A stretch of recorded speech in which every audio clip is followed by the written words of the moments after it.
generations to come.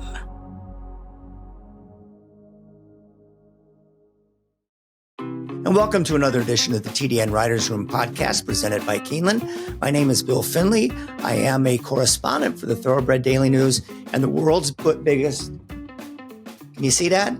Yes. Bookham Dano fan. Is that Jack Lord? That's Jack Lord, all right, yep. That's Jack Randy Lord. knows. I'm Randy Moss with NBC Sports, joined as always by my enthusiastic sidekick, Lucy the Wonder Dog. Zoe Cadman here with First TV and First Racing. I'm at the palatial Rose residence here. We're going to get in the pool in just a little bit out here in Southern California. Sierra Madre, when you get just the single of me, you'll just see what a fabulous place I'm in. It's almost like being in Hawaii. Don't be jealous. I mean, you know, you're sitting in dark holes back there. It's probably 30 degrees where you are, Randy. It's actually 80. Wow. Here in suburban Minneapolis, 80 degrees. Lucy's, that's why Lucy's so enthusiastic. She likes it. All right. So, guys, obviously the big story over the weekend was the Belmont Stakes, and it's been a really interesting Triple Crown. And there were so many storylines out of this one, but I think the one that we have to start on, and it can lead the debate in a couple other directions, did the decision by Godolphin and Belmont not to run in the Preakness cost the horse and cost horse racing a Triple Crown winner? Now, my obvious answer is it's too hypothetical. You have no idea. But I do think it's something that needs to be explored. I mean, this was not Rich Strike. He was never going to win the Triple Crown. This is a horse who proved to be the very best of the three-year-old bunch. And if he ran in the Preakness, I certainly think he would have won it. Hey, you say it's hypothetical, but obviously. But I would have to say yes, that the horse probably would have swept the Triple Crown. I mean, twice he took the best the journalism had to offer in the Kentucky Derby and in the Belmont. He tracked him. He caught him from behind. He passed him. He outfinished journalism in both races, decisively so in the Belmont Stakes. Even if Sovereignty had danced all three dances as journalism did, maybe his win in the Belmont, I think, might have been a little less decisive, but I think he still probably would have won anyway. And two things, I think, really sort of sealed the deal when you talk about this particular topic. Number one is all the trouble journalism got into in the Preakness, right? I mean, if Sovereignty beat journalism convincingly twice when journalism had clean trips, you'd have to think he probably would have beaten him in the Preakness when journalism had all that trouble. And then secondly, Belmont's own comments that Sovereignty was the kind of horse who was robust enough to handle 3 races in 5 weeks. He just decided not to do that. I don't think it's a question we're ever going to know in its entirety. And Bill Mott himself said, he just simply said, he closed the door on any reporter that wanted to ask and said, I am not going down that road. And he simply, when Bill shuts the door, you're not opening that door. So Bill is refusing to discuss it. There's many ways to look at it. You could say, had Sovereignty won the Derby like he did and run in the Preakness, what are the chances that journalism is going to run in the Preakness? So journalism skips the Preakness, and then he's the fresh horse running in the Belmont Stakes. So you've got Sovereignty with 2 legs of the Triple Crown. You've got a fresh journalism who has been beat fair and square by him, but he might have been a little bit fresher. You just don't know. There is no simple way that you could possibly say he would have won it. So I'm siding with Bill Martin, just not going down that road because anything can happen. The one thing I will say is it does leave the door open for moving the Triple Crown when you get an entity like Godolphin and Bill Mott simply refusing to run in it with what they had was the best horse. The 3 entities of horse racing that own each leg need to sit down and discuss a better way forward. Well, and since New York has been the fly in the ointment so far, you know, they've been the one that has prevented the Triple Crown spacing from being changed. They were the victims, really. Correct. I mean, they were more the victims than the Preakness because, I mean, they, by all rights, very possibly might have had a Sovereignty going for the Triple Crown in the Belmont Stakes. And just imagine at Saratoga what that atmosphere would have been. It's normally fantastic anyway, but that would have been just off the charts. And think about this too. Say if we do wind up having it the first Saturday in July, and I know it rains a lot, and it rains a lot at Saratoga in the summer, but when the Belmont is at Belmont in the summertime, is there not less rain there than there is up in Saratoga? So say they had it on July 1st. Are the chances of it being a nice sunny day a slight bit better on the 1st of July rather than the 1st of June? I'm just going to say yes. Perhaps. I'm just going to say yes. And I just want to add on, I totally agree with what both of you guys said. And I just want to add my 2 cents. And, you know, I'm not trying, by raising this question, I'm not trying to blame anybody. I'm not blaming Bill Mott. I'm not blaming Godolphin. I think the blame goes to the system that refuses to, you know, if Naira's the bad guy here or whatever, but we have created a Triple Crown where the modern trainer, Bill Mott, among them, does not want to run 3 times in 5 weeks. And this is not going to be the last time this is going to happen. So I think the finger of blame is pointed to the inability to stretch the Triple Crown out. And Randy's right. I mean, Belmont, who is the one we believe is holding it up, they would have had an extra 25,000 people in the stands. I don't know if they could have done that. It might have been a sold out, but they would have had the extra, you know, just oomph of the Triple Crown, which is something that we all, you know, want to see every single time. So, that's where the blame lies. And it's really, you know, this is really building. If all goes well, I'm find some wood to knock on here. I mean, what's the chances all these horses are going to stay healthy? But imagine with the older horse division that we have right now and how good and how strong the older horse division is. And then you mix in sovereignty and journalism and, you know, maybe Baza will be improving further by the time we get to that part of the year. And Nisos, I mean, my God, it's shaping up to be just an unbelievable run to the Breeders' Cup Classic if we can keep all these horses healthy. Well, Randy, how about before that? Are we going to see a rematch between journalism and sovereignty anytime soon? I would think the best place for that to happen would probably be the Travers. But again, you know, you're not going to get any kind of commitments out of the camps right way. Though, then again, Mott said he did want to go and run the Travers. Zoe, what do you think they'll do with journalism now?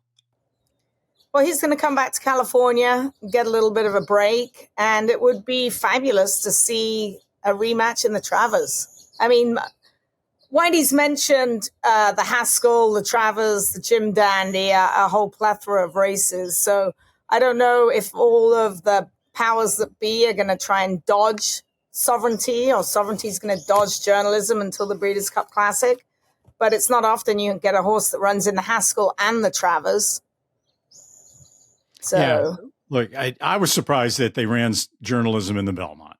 Okay, I was very surprised that they did that, and ran against sovereignty, with sovereignty being fresh off 5 weeks and in sovereignty's backyard where he'd been camped out since winning the Kentucky Derby. I mean, you talk about a disadvantage.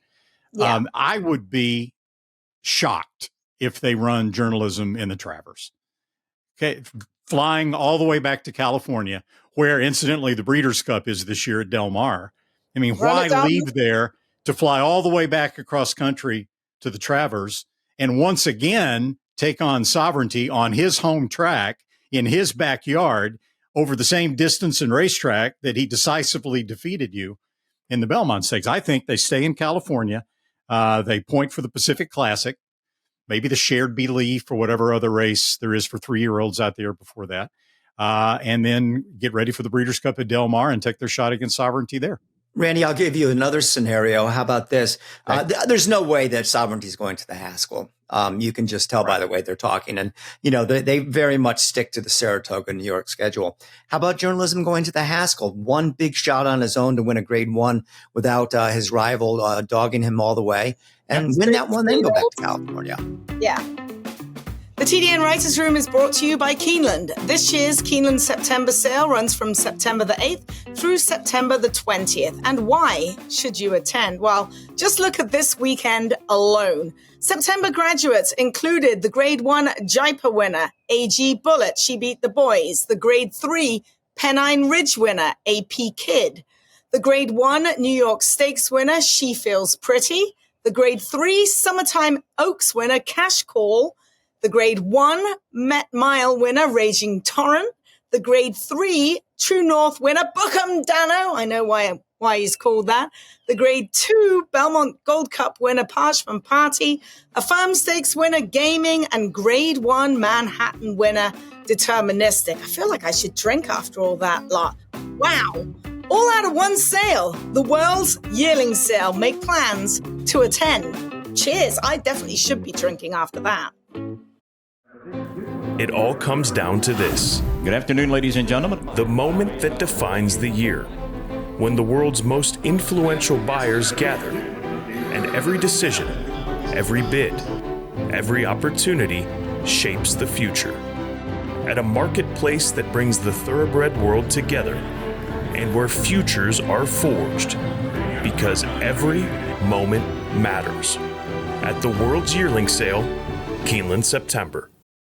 The fastest horse of the week brought to you by the Fast Sires at WinStar Farm. Sunday's Jaipur Stakes at Saratoga made us reflect upon last year's running, dominated, of course, by Cogburn, who ran the fastest 5.5 furlongs ever recorded, 59.80 seconds, and in the process earned a 114 Beyer speed figure, the fastest of 2024. We told you this is brought to you by the Fast Sires at WinStar Farm, so Cogburn checks all the boxes. He was fast, very fast. He's a sire.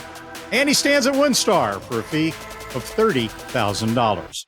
As fast as Sovereignty, Raging Torrent, Patch Adams, and Deterministic were last week, they all took a back seat to the winner of Friday's Bed o' Roses Stakes at Saratoga, Ways and Means. The 4-year-old filly bounced back from her sloppy track third behind Copion in the Derby City Distaff on the Kentucky Derby undercard to destroy a good filly on Friday in Scylla by 7 3/4 lengths in the Bed of Roses with a Beyer of 111. The fastest Beyer figure so far in 2025, topping the 110 previously earned by Copion and by Skelly. Trainer Chad Brown said the August 23rd Ballerina Stakes at Saratoga is a short-term goal for Ways and Means, possibly another race in between. Ways and Means, a daughter of Practical Joke, owned and bred by Seth Klarman, who one race before the Bed of Roses was disqualified from a victory in an allowance race. So Klarman said he wasn't celebrating the Bed of Roses until the race was declared official.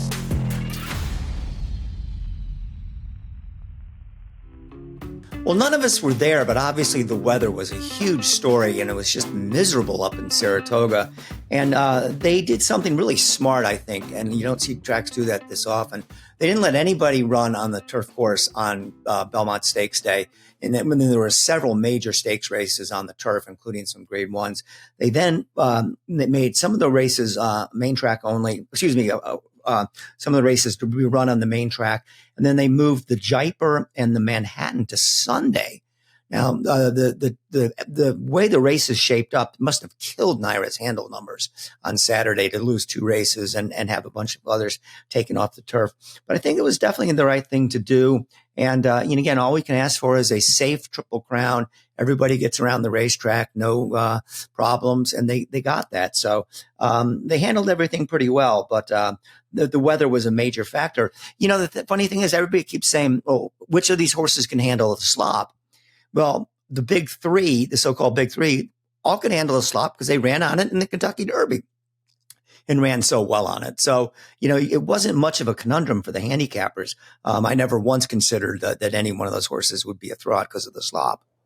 Yeah, unfortunately, the racetrack dried out enough before the Belmont. It was almost fast by the time they ran it. I mean, they shaded 201. They went faster than 201 for the Travers Stakes. So I thought the racetrack, Zoe, was in really good shape. It dried out immensely. It was terrific. I mean, honestly, I would have called it fast. It certainly looked fast, if not just drying out. One race, I saw some dust coming up off it. I'm like, oh my goodness, is this track going to need some water in a minute? But, yeah, they did a terrific job managing that main track. So one horse that we talked a lot about in leading up to last week's podcast, there was a lot of talk about Baza, as rightly there should be. The improving horse, John Sheriff's, the connection to Dornoch and Mage. I know a lot of really smart handicappers that thought this horse was definitely going to win this race, seeing that they thought he would improve, the 2 or 3 lengths that he needed to improve after running in the Kentucky Derby. He didn't run badly. He's a very good horse. There's going to be a grade 1 out there for him somewhere, or maybe the Haskell for him. But I was a little bit disappointed. And how often do you see this? I think someone said it did happen one other time, that horses that ran 1, 2, 3 in the Derby ran 1, 2, 3 in the Belmont. So that's not something you see every day. No, that was actually pretty amazing to see that, the 1, 2, 3. As far as Baza is concerned, I feel it's just a little bit too much too soon for him. He's lightly raced. He's barely had enough races. His first race was going 2 turns on the turf. That's a toss. He didn't really learn a damn thing doing that.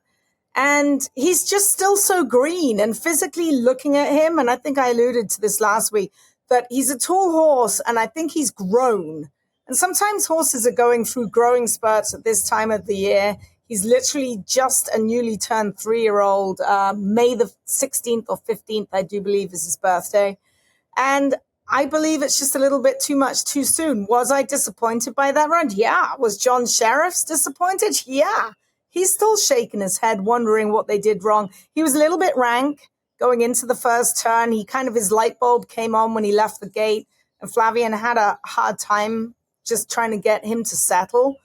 I just think he's going to need a bit more time to really figure out exactly what's going on. He's just a big baby Huey. I mean, they wanted to give him a shot at these races just because he is so talented and he had the pedigree for it. But bottom line, I mean, he's still eligible for a non-winners of 2 allowance rate, right? So there's a lot of different directions they can go with Baeza, but he'll almost certainly, grow up more and get faster as the year progresses, you would think. And I thought there was something that's kind of overlooked through this Triple Crown story. And if you say that Sovereignty is the best 3-year-old in the country, well, why would anybody argue about that? Clearly, he proved it in the Triple Crown. But wait a minute. The last time he lost was in the Florida Derby to a horse by the name of Topan Street. Or Andy, you were working on the pronunciation. Did I get it right? Topan Street. Okay. Right. Topan Street got hurt after that, and then had to miss the entire Triple Crown. The WinStar people and Brad Cox must have just been dying when they saw that the horse that they beat is the horse that beat everybody else. And again, I know it's hypothetical. I know these things aren't nearly that easy, but at least we know that Topan Street's going to come back next year. And boy, if he comes back healthy, he's going to be a beast in 2026. I'd imagine he'll be back before the end of the year, to be honest. I'm looking at the chart of the Florida Derby right now. I mean, look, I just don't think. I mean, all credit to Topan Street. He ran a good race, and he's a well-bred horse. Obviously, he's by Into Mischief, just like Sovereignty is. It was an Into Mischief exacta in the Florida Derby. I just don't think Sovereignty ran as strong of a race as he did in the Fountain of Youth, and certainly not the Kentucky Derby and the Belmont Stakes. I mean, Mott does. Had the horse primed to run his best race on the biggest day in the Kentucky Derby and again in the Belmont Stakes. But Topan Street is a nice horse, but I guess I'm not quite as excited about him vis-a-vis Sovereignty and journalism as you are. All right. By the way, I did talk to Brad Cox and brought up his schedule. He said it's quite possible that he will run this year, but it'll be later in the year in a lesser type race. It says he's not going to try to rush him back for something like the Breeders' Cup Classic or something like that. One race late in 2025, get him ready for a 2026 campaign. Maybe the Pegasus World Cup would be a place for him to go next year. We shall see. But I don't know. If I owned that horse, I would be kicking myself at Lady Luck not shining on me. Yeah, and we'll see a lot of these 3-year-olds that we saw on the Derby Trail and in the Kentucky Derby, that it just didn't pan out for them in some of these races leading up to the Breeders' Cup Classic. I mean, we just saw at Churchill Downs last weekend. I mean, we saw East Avenue win in the Matt Win, right? Cole Battle was in there. Burnham Square, Close Strong, they finished second. These horses are still in the mix. They're going to have to improve to get into the big 3 territory, but we'll be talking about them as well. I believe the Matt Winn had more Derby starters than the Belmont did. Yeah. There you go. Yeah. And those purses at Churchill Downs, that's one of the reasons why people love to run there so much. But, well, everybody too. I mean, I don't know how you define what is a good Triple Crown, a bad Triple Crown, or whatever. But I think this was, there were some disappointments, particularly the fact that Sovereignty didn't run in the Preakness. But by and large, I thought it was a really good Triple Crown.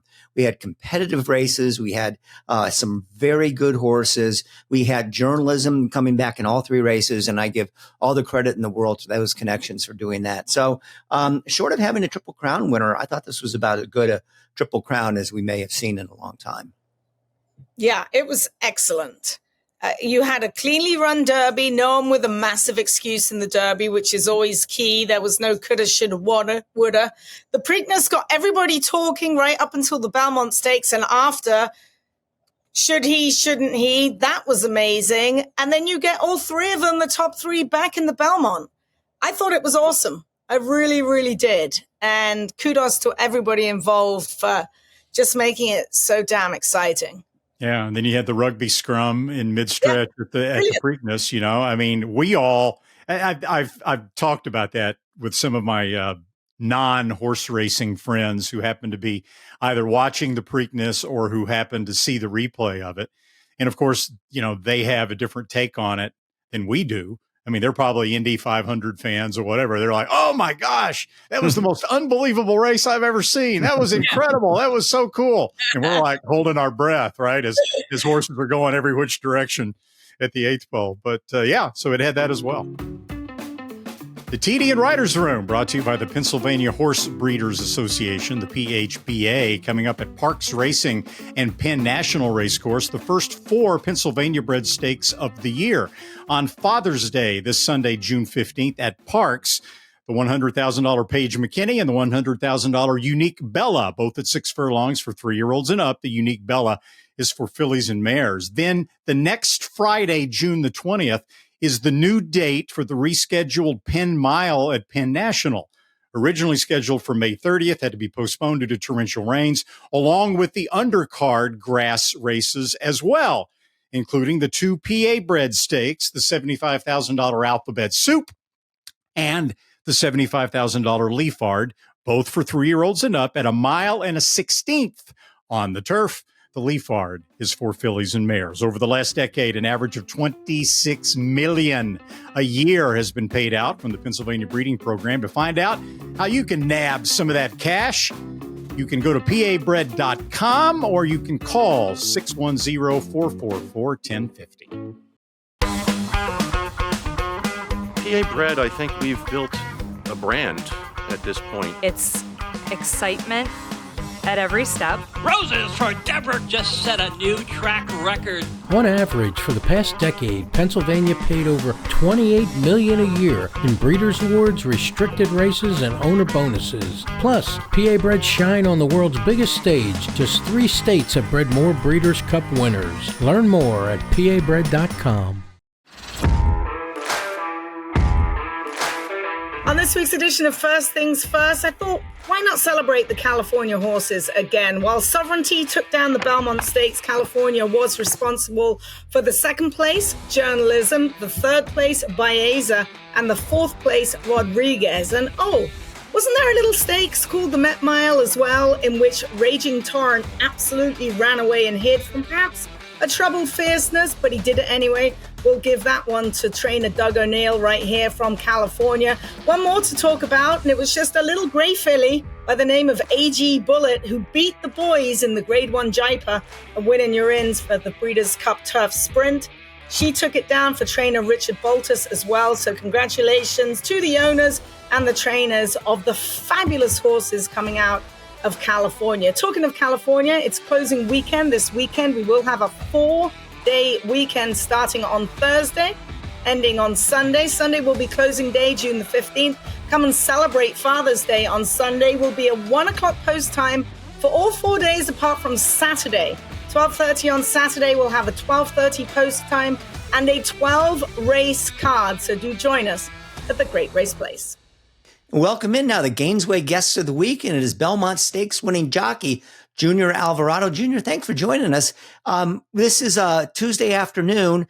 What were you doing earlier today? Well, hello. Thanks for having me. And just getting home. Actually, I was in the city. We're doing kind of like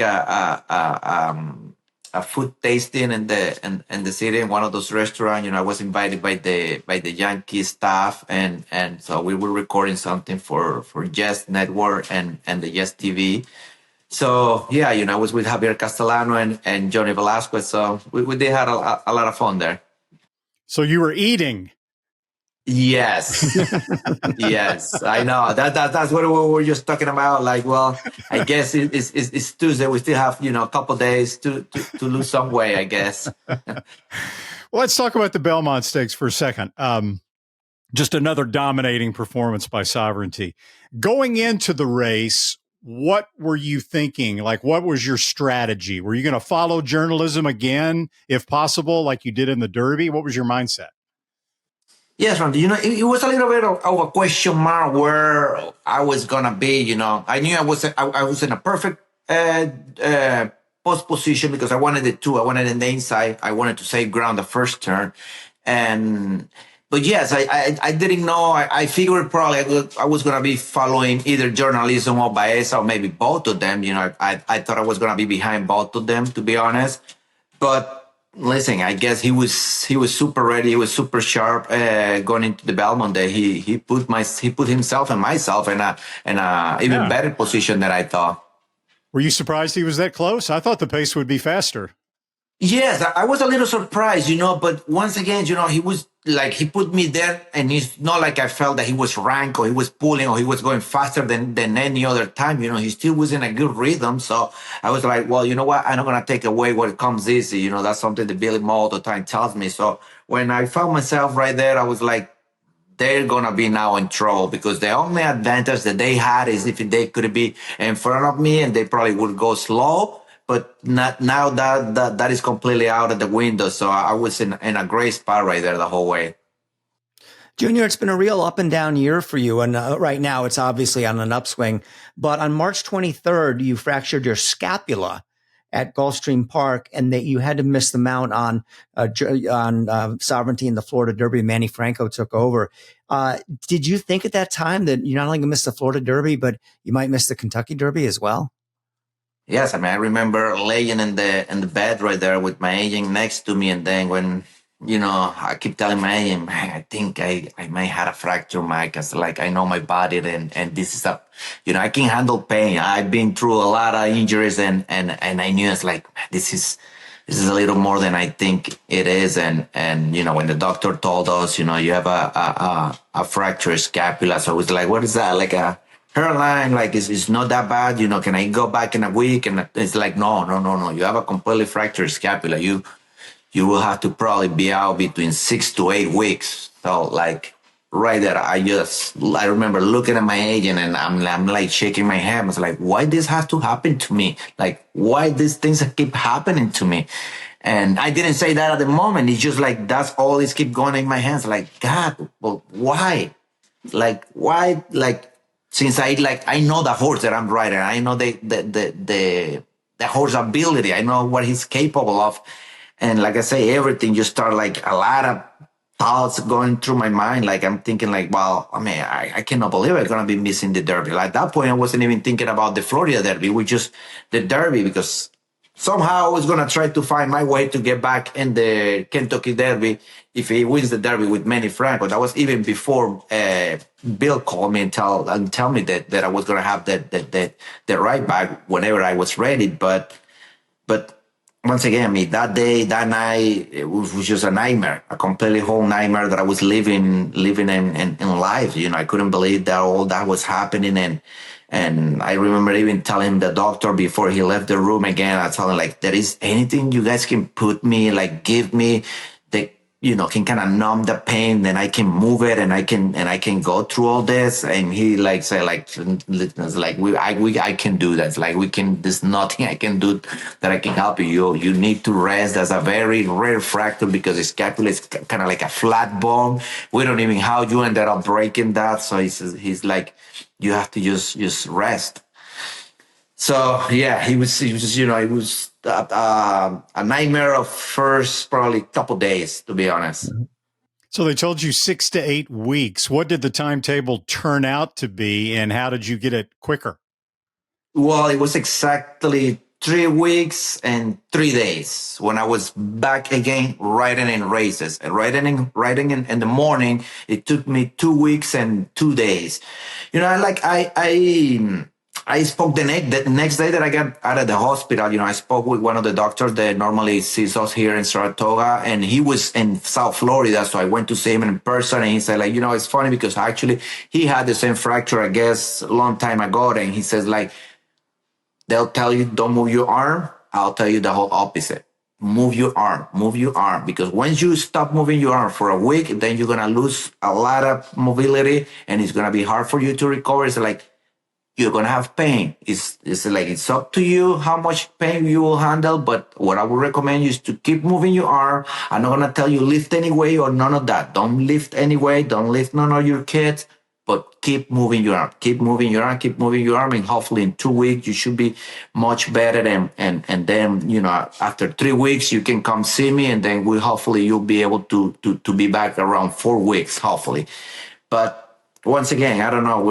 I guess it was meant to be. God helped me to heal quicker than like in 2 weeks. I remember going to see him here in Saratoga, and I told him, listen, I felt not 100%, but I felt good enough to go get him some horses in the morning, and I need the okay. And then, I went to see him. He checked me out. He said, like, well, go get him some horses, and you call me the next day or call me after and let me know how you feel. It's like, you're going to be probably in pain. And I remember I went to work a couple horses for Billy Moore. I galloped 2 horses. Then I went back again the next day. And myself, I couldn't even believe how great I was feeling each day, moving on. And then I called my agent. I said, listen, put me in some horses. I'm ready to go.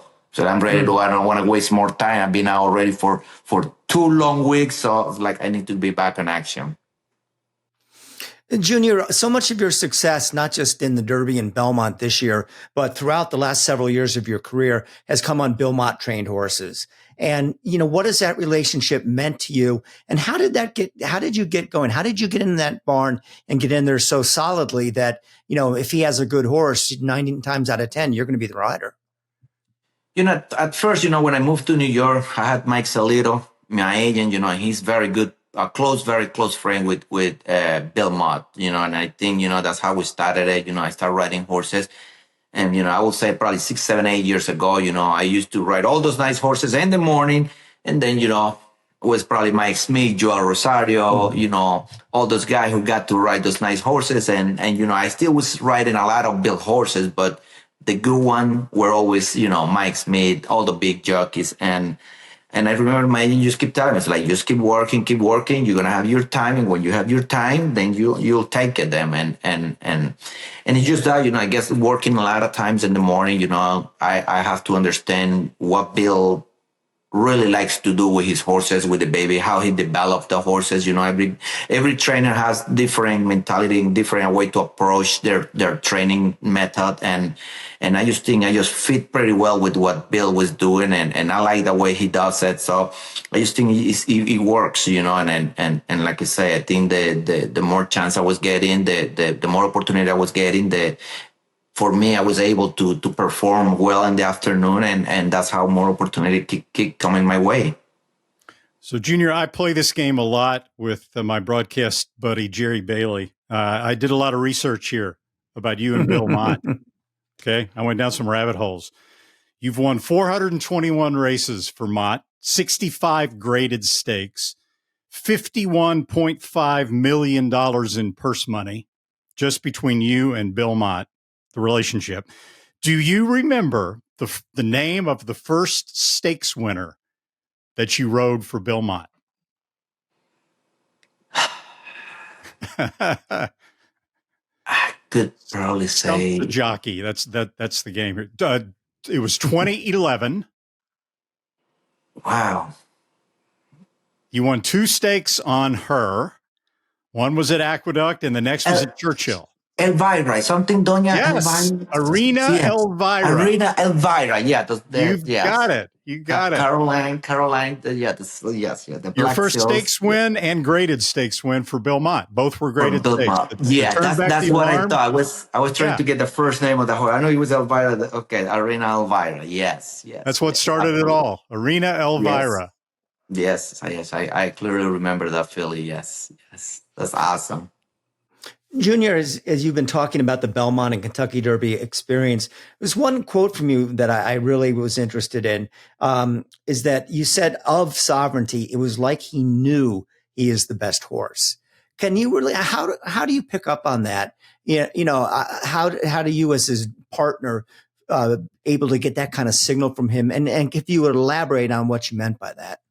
Like, what do you mean? Like in this race or in the Derby? Well, in this race or the Derby. Yeah, I think for me going into the Derby, I've seen him train. And to me, it always felt like he was training himself, the horse, Sovereignty. Because I don't think Billy needed to do much with him because he was just so talented that he didn't need to do much with him for what he was showing at that point. And I knew when I saw him in the Derby, the week of the Derby, Billy was actually asking him to train. Now he's in the Belmont program training. So when I saw it, I was like, well, now I have to see if the horse will respond to the trainer of Belmont. And I remember like a whole 4 or 5 days before, 2 weeks before, that was the first workout that he did in Kentucky. With a minute flat, gallop out 112 and 4. Then the 7 furlong was 126. And I was like, I know the horse wasn't capable to do that. Like, he doesn't work that way. When I saw him working like that, I was like, oh boy, this guy now has waking up, and now this horse is training. Now this horse know what he's supposed to do. Now he's going to step up his game. And I always knew that he always was running probably in a 60, 70% tank. He wasn't never really all the way to the top. So I was very confident then, like I say, 2-3 days, seeing him gallop before the Kentucky Derby, seeing him galloping there. I was like, and the way he does it, I was like, he was doing it. I said, like, he can lose the Derby. Like, there is no way he's going to just step up at least 6, 7, 8 lanes now. Now he's really training like a racehorse. Now Bill is training him, and that's what I always was so confident. And I was like, people like, well, this horse, what about if it rains? Like, I don't think it matters if it rains. This horse will run through anything, turf, dirt, asphalt, pavement, anything. Like, this is a real horse that now he's really training. So I was confident. That was, when I going into the Derby. Now, if you ask me, and here going into the Belmont, same thing. 2 days before I saw him, it was enough for me to see him 2 days before galloping. The way he was galloping 2 days before the Belmont, I was like, that's it. I mean, this is unbelievable. Like, it's just the way he was doing it, skipping the ground all over, like kind of like going like 13 and change. Then he goes to the barn like nothing. He would just come out of the stall and look like to the track, like, get me out that I can go again 2 more rounds in the track. I could almost feel him saying that, the way he was just in his eyes. And me, when I get up in the paddock, right when I jumped on it in the paddock, if anyone can watch the paddock, the way he was walking with me and compared to every horse, he looked like an army horse. He had a mission. He transformed, like he blew up like almost like 80 pounds and just pure mass. All of a sudden, like he just got bigger and stronger. And I was like, Jesus, like I'm thinking like, oh, nah, I hope now this guy doesn't run off. I remember Bill even telling me like, you can take him away you can take him away. He might be okay. And I said like, Bill, I'm staying with the pony. I ain't going to stay with the pony. I'm not going to turn him loose because I probably won't be able to hold him. Like I can feel it. So that's what I did. And once again, like right there, I knew. I was like, this horse now, I'm pretty, he's like going now into another level. And he did that. Well, Junior, we're going to give you our phone number. The next time you feel like a horse is going to improve 6 to 8 lengths, just shoot us a text, will you? So we got a little heads up. Well, that turned out to be a fantastic call. Yes, you just rare. This. I wish there would be that many of our horses, but this probably be one of the only one that I can really sense that was actually about to happen. He's just pretty special. Well, you've ridden so many other good horses in your career for Mott and for everyone else. Let's talk about a couple of them. What was the experience like with the whole Cody's Wish phenomenon? Yeah, Randy, that was very special. It just it was completely different than riding Sovereignty. I think with Sovereignty being very calm, riding Cody's Wish, I felt a lot of pressure every single time I was riding it. I didn't want to be the one who couldn't make a mistake and be the villain of the beautiful story of what was happening. Wow. That was always in my mind. It's like I can't make mistake. I cannot do anything wrong. I can't make anything little and get this horse beat because all the eyes are on me. I'm gonna look like the bad guy right here. So, but every time I get to cross the wire first, it was the happiness. It was like, for me, I was giving something. Every time I got to win the race, I never celebrated like it was one of my victory. I never felt like, wow, that was for me. Wow, all the work that I did for this. No, it never was. I never felt that way riding Cody's Wish. I always felt like I was doing it for Cody Dorman, for the family, for everything that was happening with my horse and with Cody Dorman. That's what all the time I felt every single time. Every time I was gonna ride it, I felt like I need to win for them. I need to keep this going, this beautiful story going. I have to make it happen one more time. That's what I always say every time I had to ride that horse. And at the end, I remember the last race and the Breeders' Cup, actually it was almost like a relief that as a jockey, you never want a horse to retire. But for me, I was like, wow, that will be the last one. I will be like now probably relief after that. And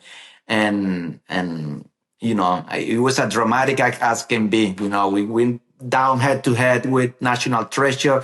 Then it's a claiming foul. Then it's like, I don't know. If you ask me, it felt like it was like a 30-minute wait. And it was just an unbelievable. But that experience, that was unique, completely different to any other experience I ever had winning Grade Ones or any other big races, to be honest. One more from me. This is not for Bill Mott, but what was it like to win the $20 million Saudi Cup on Senor Buscador? Yeah, that was very, very shocking, very surprising. I remember telling my wife, she kept telling me, you have to go because finishing fourth there, it was a big money. It was a good paid check for a whole month, and she's like, I'm not going there to finish fourth. I'm going there to win the race. And I was very positive, but wow, I remember I did pray a lot. I remember praying a lot, and I got there like 3 days before, and I prayed like, please God, like this will help my family. This will help so many of my family economically that I can, if I get to win this race. And I remember telling every night praying like, you get me to win this race. And when I cross the wire, the first word that's gonna come out of my mouth is thank you, thank you, and thank you. And I won't stop thanking you if you really give me this, God. And that's what I did. And to me, it was just very magical. It felt to me like he answered me. I asked him for something and he gave it to me. And like I said, I was celebrating. I was happy, but I was kind of in shock that like I felt the answer. And yes, I think, just another magnificent win for me. Junior, most people must think, I think they think anyways, that Junior is a nickname. And lo and behold, it is not, is your official legal first name. But obviously that's different. Normally Junior would be at the end of the name. Tell us how you came to be Junior Alvarado. Yeah, it was supposed to be Rafael Alvarado Jr. That's how my dad and my mom kind of planned it. And what happened was like, I was born and then my mom was having some complications. And, right there, you have to do all the process very quick. And when they listed up, they put Junior Rafael Alvarado. Then my dad didn't want to kind of like waste more time trying to change it and redo it all over again. And he just like, yeah, that's good. Just leave it like that. He say he thought it was probably meant to be that way. Then he said like he didn't want to change it because I did, growing up when I was probably 8, 9, a lot of people were already asking me, it wasn't supposed to be Junior is normally like, after your dad, like you're the junior. So it's Rafael Alvarado Jr. And then I get to ask my dad and, they told me the story about what happened and and that's, I guess that's fine then, but that's how it was. All right. Well, Junior, thanks so much for joining us today. I really enjoyed all those stories. I like it, even though you're a Yankee fan. We'll have to work on that. Okay. Well, once again, thank you for being on the Gainesway Guest of the Week on the Thoroughbred Daily News podcast, and continued success. Yeah, well, no, thank you so much again. Thanks for having me. Guest of the Week, Junior Alvarado, was brought to you by Gainesway, the home of Olympiad, a multimillionaire on the track with speed, stamina, and precociousness. Olympiad won from 7 furlongs to 1.25 miles. He was a 2-year-old winner at Saratoga. In his 4-year-old year, he reeled off 5 graded stakes wins, including the Jockey Club Gold Cup. He ran 8 100-plus Beyer speed figures and twice earned 11 Beyers. And his regular rider was Junior Alvarado. How's that for coincidence? Olympiad stands at Gainesway for a fee of $35,000. You'll see his first yearlings this summer. Gainesway, power, passion, performance.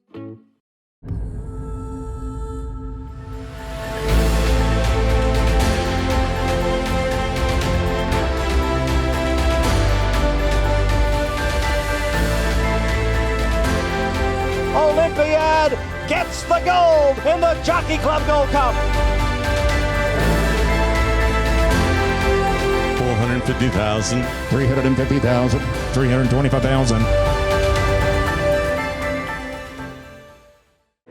With some of the fullest fields in the country and quality racing year-round, there's never been a better time to reap the rewards of breeding and racing in Kentucky.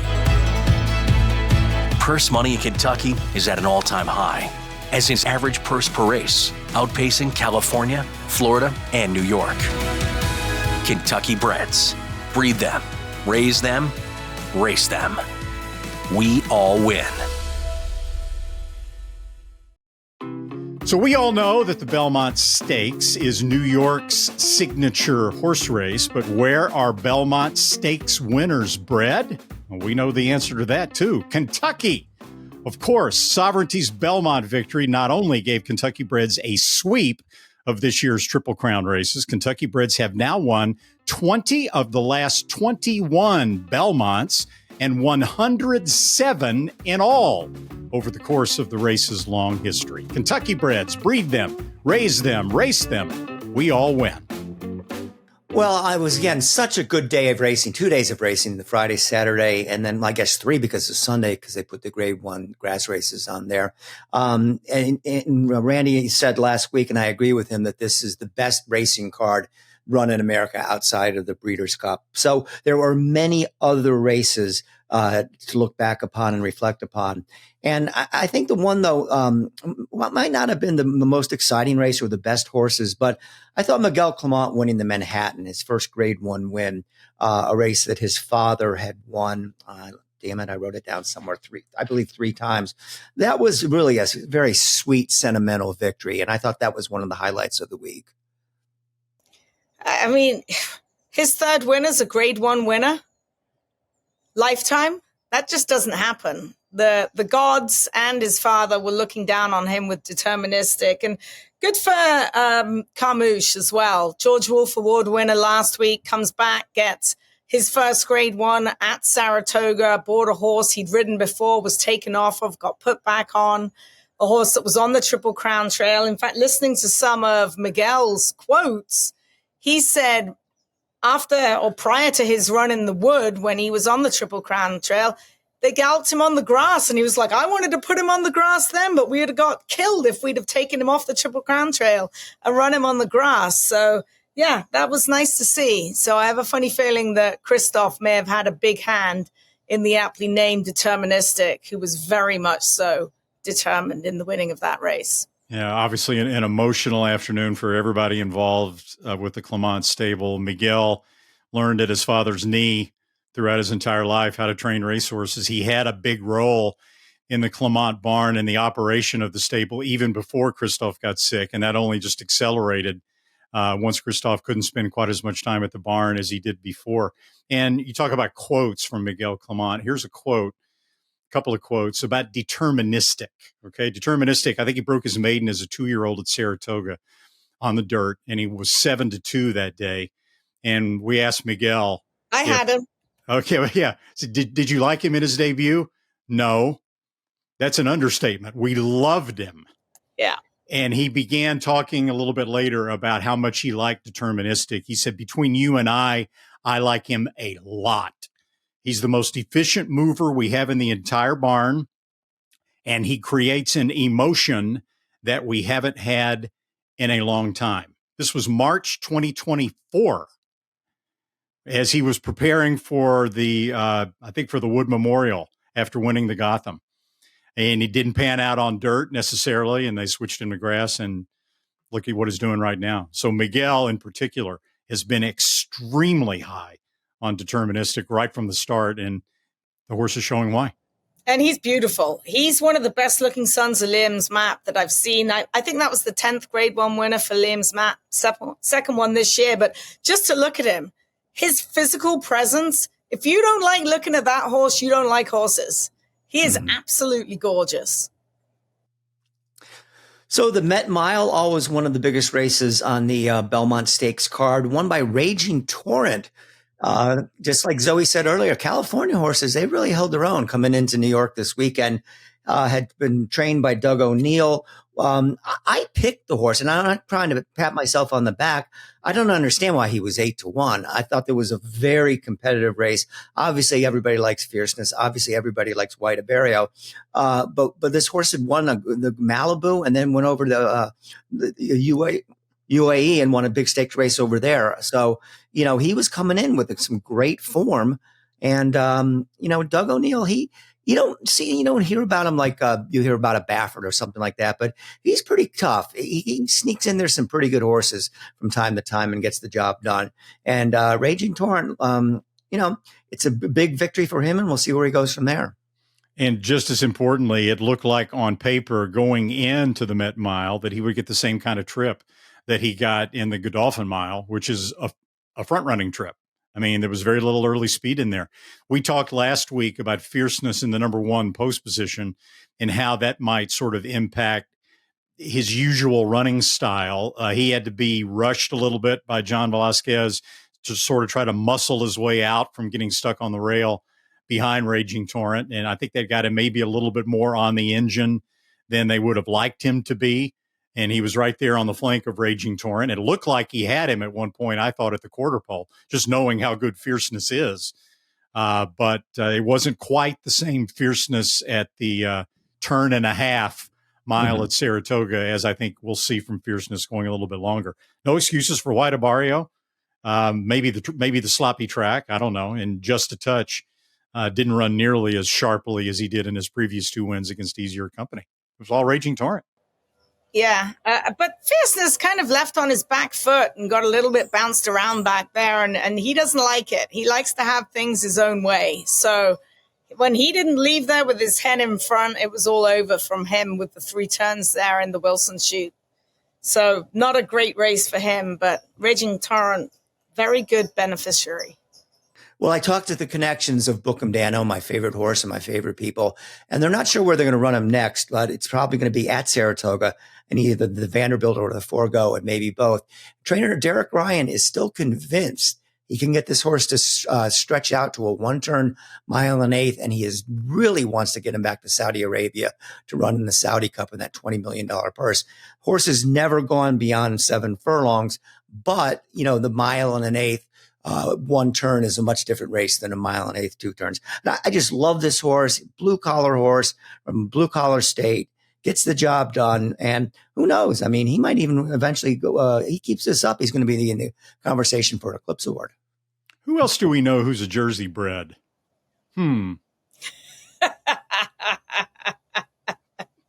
Yeah, we were laughing that Zoe had no idea the derivation of Bookham Dano, where it came from, and we couldn't figure it out until someone pointed out they didn't show Hawaii 5-0 in the UK.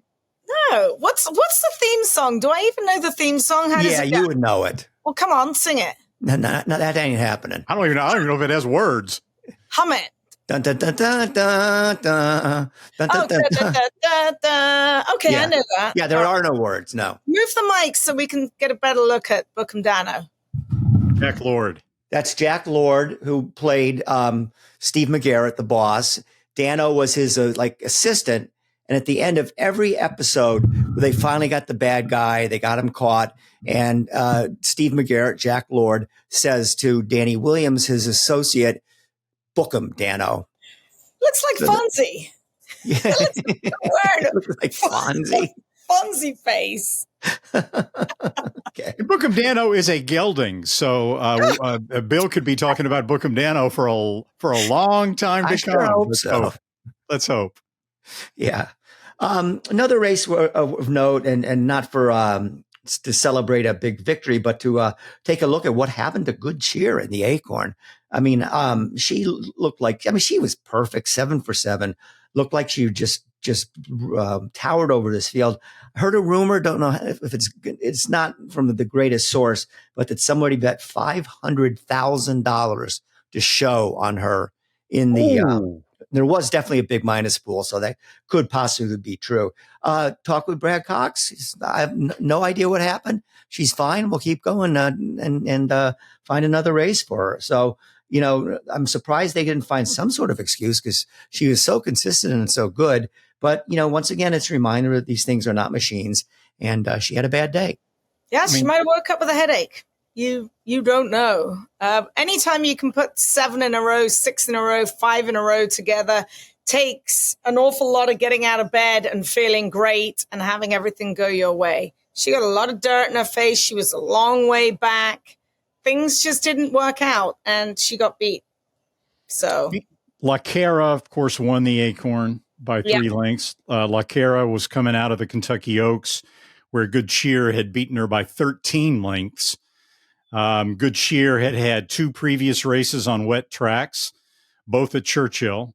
In an allowance race as a 2-year-old, she only won by 17 on a sloppy track. And then, of course, the Kentucky Oaks was run on an officially wet fast track, and she won that convincingly. She was undefeated going into the Acorn. I can't explain it.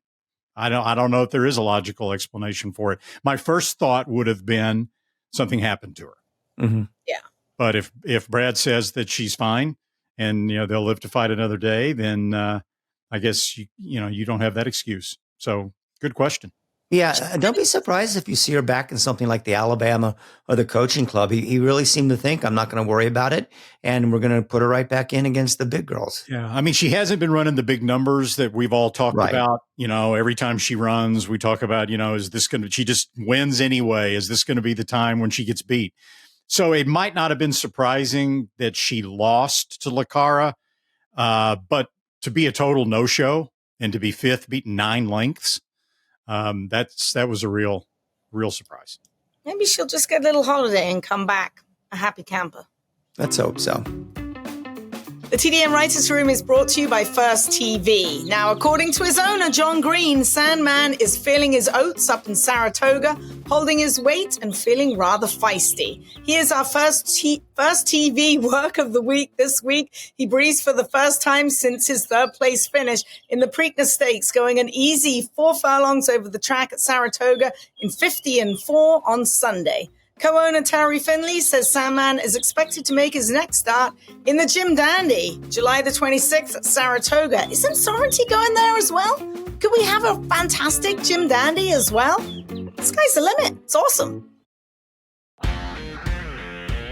Be a smarter better with First TV. The best horses, with thousands of exclusive morning workouts. All at your fingertips and delivered right into your inbox. Everything you need to be informed. Be smart. Bet smart. With First TV. All the thrills. Fraction of the bills. Experience the power of the partnership. Change your life, make new friends, and compete at the highest level of thoroughbred racing. West Point Thoroughbreds, the gold standard in racing partnerships. Visit westpointtb.com. The TDN Writers Room also brought to you by West Point Thoroughbreds, the co-owners of Integration, who delivered another big performance Sunday in the Manhattan Stakes at Saratoga with a furious late charge that came up just short of pace setter Deterministic. Oh, what might have been. Integration lost by only a head to Deterministic. In the Pegasus World Cup back in January, he lost by only a neck. But without a doubt, Integration has proven he belongs with the division's best, and he remains on the hunt for that elusive Grade 1 victory. Meanwhile, out west, West Point celebrated two brave wire-to-wire grass victories at Santa Anita. Miles Finch on Saturday and Final Boss on Sunday. Final Boss set the pace, lost the lead in mid-stretch, battled back gamely to win by a nose. Both horses trained by John Sadler and were ridden by Juan Hernandez. That's a wrap on this week's show. I want to thank my partners, Randy Moss and Zoe Cadman, our sponsor, Gainesway, and the Gainesway Guest of the Week, Junior Alvarado, as well as the people that work behind the scenes to make this podcast every bit as special as we think that it is. That's Sue Finley, Katie Petroniak, Anthony LaRocca, Natalia LaRocca. Well, we did it. We got through the Triple Crown. It was a lot of fun. See you next week.